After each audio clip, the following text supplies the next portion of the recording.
welcome back to the Triad Knights pod, your official home for all things Triad athletics. I'm Grayson Yank. With me as always is Brody Hasquin. What's going on? Maddox Hunt. What's up? And Cannon Sipe. What's up? Today in studio we have a very special guest. She is a member of the girls' varsity soccer and basketball team, as well as the only Triad girls senior on the volleyball team, Miss Erica Boyce. Thank you for joining us. Thank you.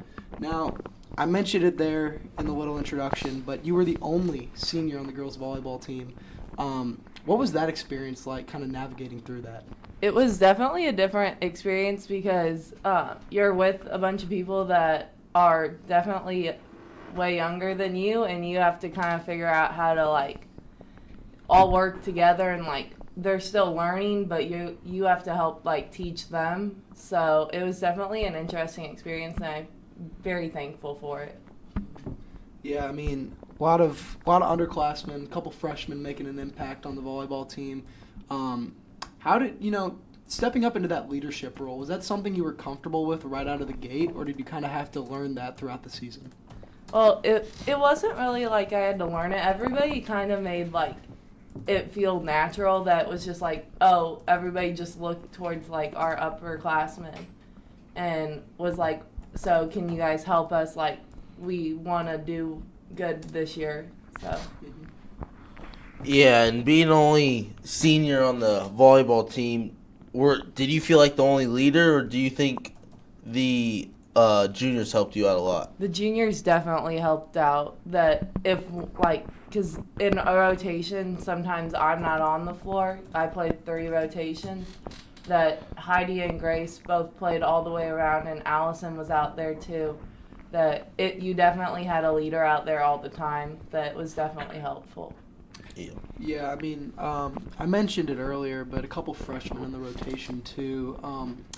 Looking ahead at the future of the Knights program, just now that you're an alumni of it, how do you think in the next couple of years those girls are going to progress and help out the team? The team's gonna get better and better because you're just gonna have them come back with more experience every year, and they're gonna make more of an impact every year. What do you think, having big wins in the season, against Waterloo, what do you think that does for, young people? It definitely it gets you excited because if you're winning as freshmen and sophomores mostly against these big teams, that you can show and prove to everyone else that you can play, and just the next few years you're going to get better and better. So, what was your favorite memory of the season? My favorite memory was probably senior night. I had no idea that they were going that above and beyond for me, and I'm very thankful and appreciative to everyone that helped out. Yeah, for those who don't know, who are listening, for the senior night, they actually took where it says Triad on the bleachers and they turned it into Erica for the night. How does that feel, being the only senior, that you had that much support, not only from your teammates and your coaches, but also from the community as well? It definitely felt good that I knew that I was really appreciative of everyone, so it kind of felt nice to feel it all back. Saying as you are the only senior, how is it difficult staying with the volleyball team when all your friends are leaving and just not playing? Yes and no. I liked the team and playing volleyball, that it was my choice to stay, and I didn't really let others' decisions influence me, so it was my choice in the end. Yeah, also I mentioned earlier, you're also a member of the girls' basketball team, and you guys start your season up pretty soon. I think you guys are already practicing? Yeah. No? Yeah, so, I mean, you guys this year got a tough schedule out of the gate. Are you excited for that challenge, kind of playing a tougher schedule this year? Yep, it definitely helps out with postseason, and the more difficult games you have and the closer or harder places to play at, it helps during postseason because it's just going to be the same environment. So losing 4 of your 5 starters, and you're the only actually returning starter, how long do you think it'll be for you guys to get your chemistry together? I don't think it should take very long. We played all summer together, and it looked good all summer, and we're just adding on to what we had over the summer now in practices.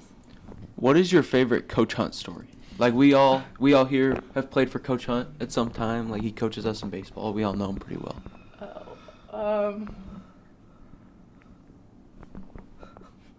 And it can be on the court, it can be off the court, it can be Yeah. whatever.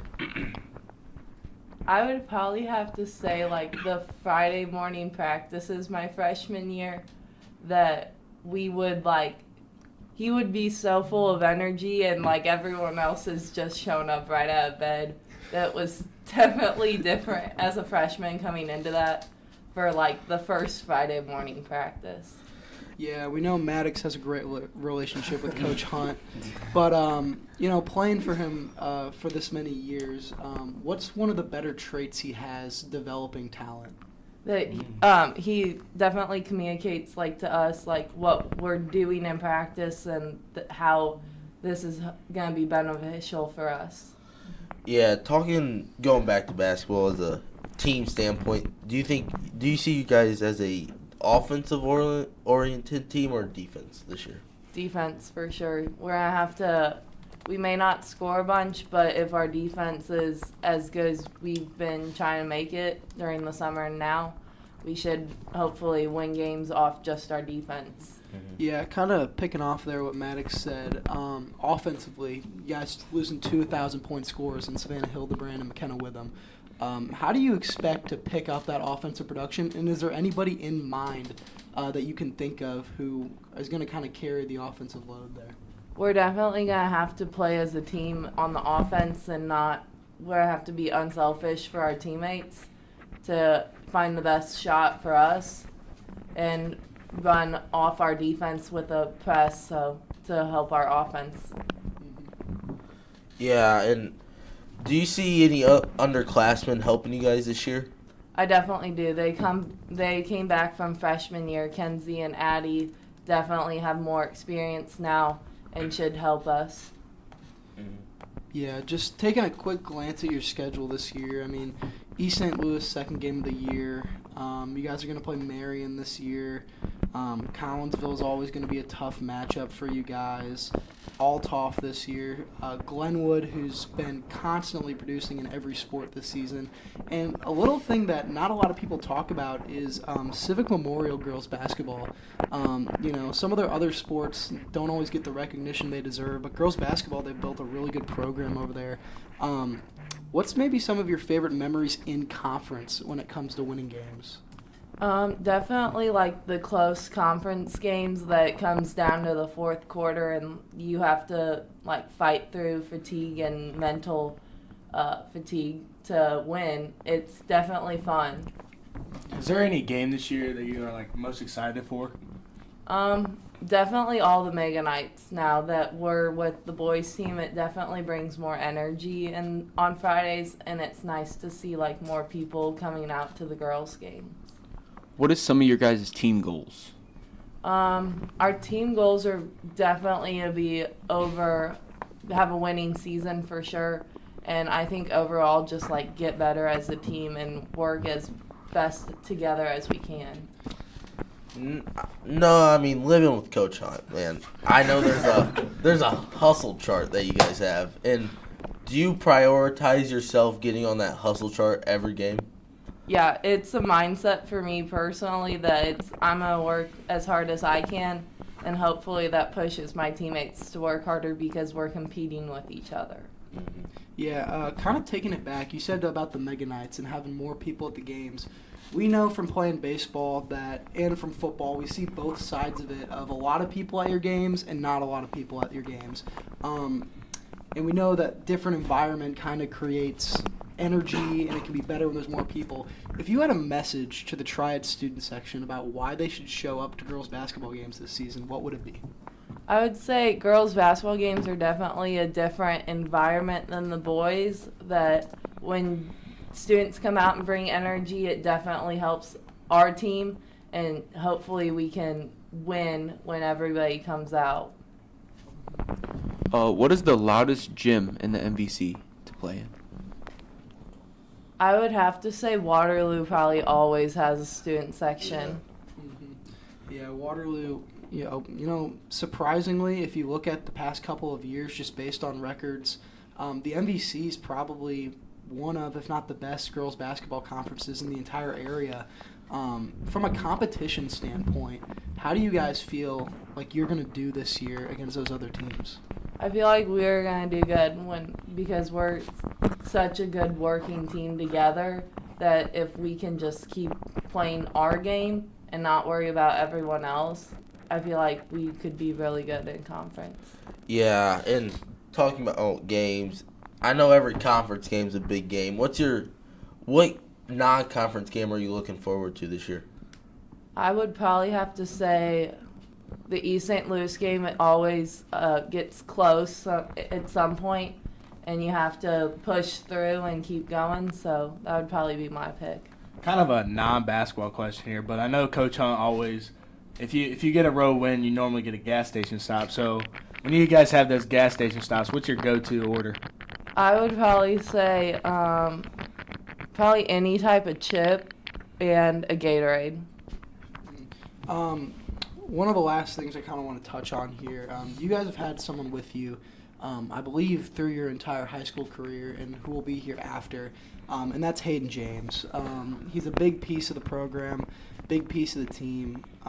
What does he kind of do for you guys as a team, seeing him there with you guys every day and putting everything he has into the girls' basketball program? He always has a smile on his face, and even if you're having a bad day at school, you walk into practice at 2 o'clock and Hayden's smiling, and it just makes you smile, and you kind of forget about how bad your day was, and you are like, I can put a smile on my face for everyone else. Yep. Well, Erica, I think that about wraps it up for here. We wish you a ton of luck in this girls' basketball season. Obviously, congratulations on all you accomplished on the volleyball court. Thank you for joining us on the pod. Thank you. Thank you. Thank you again for Eric coming on. Speaking of special guests, last week we had the soccer team on. They abruptly had not a very good win or loss. They lost to Althoff 6-0, and it was sad to see the season end like that. I mean, it's such a good season. You see a big loss like that. It really didn't define them this year. No, I don't think so. And the good thing about, even though they lose that game to Althoff, is we talked about it last week on the pod, but they have a ton of sophomores and juniors coming back who either started this year or got quality playing time. So that's going to really help them as a program. As for Althoff, they went on and beat Glenwood 3-1 the next game and then eventually fell to Washington 2-0. Sad way for the Knights to end it. A lot of good senior leaders on that team, but also a lot to be excited about in the next couple of years for the Knights. Yeah, it's pretty bad loss they went out on, and it sucks, man, because they played one bad game and it was in their postseason, and when it's lose or go home, and they played the worst game of their season when it was a lose or go home game, and that's tough. But next year they should be deep, man. Juniors and sophomores are gonna help them a lot, I think, and they got their goalkeeper returning, so that should help. Yeah, and credit where credit's due to Althoff. We lost to them in the regular season, so they came back and beat us again. They were able to stay focused. The game before, the Glenwood-Waterloo game, went into double overtime PKs, and it was also raining. It was cold, maybe even a little bit of snow. We're not entirely sure. But, it was tough to stay focused there. Credit to Althoff, and despite the loss, congrats to the Knights soccer program on a really good season, including a regional championship. Yeah. Moving on to the next sport, Triad Hockey had their first game of the season at Granite City Ice Rink the other night, and they win that game 4-1. Overall, I talked to some players after the game. They know they didn't play their best, but they still managed to get the win. Captain Jackson McFarland said personally he didn't play a great game, and they still managed to get the win, which is huge for the program, to where whenever you don't play your best and you can still get a 4-1 win, that's huge. And also in the goal, Max Kadich had a big game. Honestly, probably would have been a shutout. The only goal he let in, he lost in the lights. And that's not his fault. A lot to be excited about. A lot of good goal scorers on that team. And this Thursday they play again. First 50 students get in free. So if you're thinking about going to the game, go ahead and go. Yeah, definitely the sign of a good team in any sport when you can win handily without playing your best game. That's definitely a good sign for the hockey team, and hopefully they have a good season. I think we're going to take it over to basketball, talk about predictions. We'll start with girls basketball so Max can stay on for a little bit longer. They have a difficult schedule. I mean, that's what you want, though, as a coach and honestly as a program. You start your season off hard, get the challenging games in, see where you're at as a team, and then figure out your way through conference, hopefully end up winning the conference. And then after that, your regular season is built for your postseason. You always want to make a postseason run, so the more challenging games you have, the more chances you have in the postseason. Yeah, I mean, taking a quick look at their schedule, they start off with 2 heavy hitters with Marquette and East St. Louis in the first 2 games. They roll into a couple conference matchups there against Jersey and Waterloo. Marion's always going to be a tough game, as I mentioned earlier on the interview with Erica, but CM is always a great girls basketball program. I think we split with them last year? No, they beat us twice last year. They beat us both times last year, but a lot of room for improvement on our side, so we can definitely beat them this year. Collinsville is always going to be tough. But, yeah, like Brody said, it's a tough schedule, but that's what you want. So that whenever you go into playoffs, those tougher teams aren't going to give you as big of fits. Yeah, I mean, their schedule's really tough. They got the Highland Shootout, too. That's a great girls' basketball tournament around Christmas time. But I think they'll be fine this year. They got to play a lot of defense to win games, and their defense is going to keep them in games because, I mean, they're going to score still, but their defense is the main point of their team. Yeah, and by no fault of their own, it's just really hard to replace 2 1,000-point scorers on one team. McKenna Witham, obviously, at SIU now, running track. So, when you have a D1 athlete like that who can score 1,000 points, put up a good amount of points, 15 points a night for you, that's just tough to replace offensively. But I think they're still going to be able to, find multiple players to make up those points throughout the season. Yeah, and Savannah's playing at MOBEP right now, so, I mean, you lose 2 college athletes, and you don't know how you're going to respond to that the next year. Yeah, but I think they're still going to be pretty good this year. Yeah, definitely tough to replace 2 prestigious 1,000-point scorers that are going on to play sports in college. But like Grayson said, definitely some tough games on here. Like at East St. Louis, definitely going to be tough. And Civic Memorial, a very prestigious girls basketball program. And yeah. Yeah, and I think they're going to have some underclassmen that's going to help them a lot this year. And Addie Ginteman and Kinsey Becker, and I think they actually might have a freshman too in Juliet Duff. They're all good offensive players that could help them scoring, and they can also sit down and play some defense. Yeah, they have a pretty good chance this year, we think. Moving on to basketball, Max is going to pull a Kirk Herbstreit, if anybody knows who that is. He's on the basketball program, so he's not going to talk about them. But yeah, talking about them this year, they open up at home against Charleston, and then they always have their Thanksgiving tournament. They play Mount Vernon, Muscuda, and Collinsville. 3 really tough teams to play to start the year, which I know Coach Guidry loves having the tough games early in the year to see where his team's always at. New opponent this year, Callaway County. Honestly, don't know much about them, so it's good to see when you lose players, like especially when you lose Drew Winslow, who was your 1,000-point scorer, Ethan Stewart, who was probably your best defender maybe ever through the Triad program, but losing a bunch of guys that helped, especially like in practice, you lose Tristan Van Zant, who was your practice all-star. He always had the mindset of getting the team better, getting everybody better in practice. So losing guys like that really puts your next season in question mark. Yeah, I mean, you mentioned losing guys, but I think about what we have coming back. Nolan Keller's coming back, who is deadly beyond the arc and can also score when he needs to. Tyler Thompson, who will be entering his 4th year starting varsity his senior year. Lucas Thompson, who started varsity last year, returns. And they're going to have some guys who got a little bit of playing time last year who are going to be asked to step up in big roles, like Mac Musgrave and Justin Schrage, who are 2 potential starters for the Knights going into the season. Yeah, definitely some interesting games on the schedule. Got teams on here like Teutopolis. That'll be an interesting game. They're usually a pretty good basketball team. Definitely some opponents we're not very sure about. Like Cavalry is on the end of the schedule. Not completely sure about them. They're a very small school. They have one really good dude. Like he's Okay. really, I think he's D1. Yeah, so that'll be tough. And Mahomet Seymour on the schedule. And, of course, the conference is always tough. Mascoutah, Highland, Waterloo will always be tough. One game I want to point out is this Breese Central game. Breese Central's always had a historically pretty good basketball team. And it's at their gym. I know their gym's a little smaller, so they pack it out all the time. That'd be a game I want to see. Yeah, that will definitely be a fun matchup. Yeah, I mean, just looking at the schedule here, going down it, we know this is the last year of the MVC. Compared to last year, just from information that I know and sources from what I've heard, the competition is probably going to be down for everybody a little bit, so it evens the playing field a lot. Multiple 1,000-point scorers at multiple programs graduate. I believe CM and Highland each had 1,000-point scores, or pretty and close. Jerseyville had one. Jerseyville had one, and Waterloo. I think every single team in the conference had a 1,000-point scorer who graduated. But overall, it should be a pretty even conference. Call it bias, but I'm calling it truth.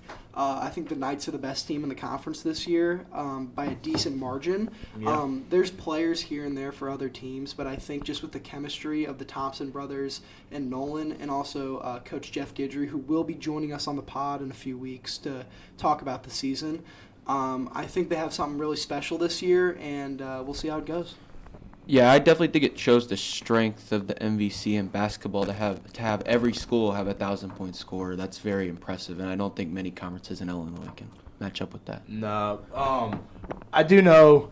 Like, I want to see how this year responds with not having a lot of guys to be depth. Last year they had a ton of depth. I mean, I think there was a couple games where everybody comes in, but I think normally they would rotate eight to 9 guys a game, which having that kind of depth helps you win basketball games, not just the start of the year, but towards the postseason when you're physically beat up, because this postseason are physically, mentally, and challenging hard games.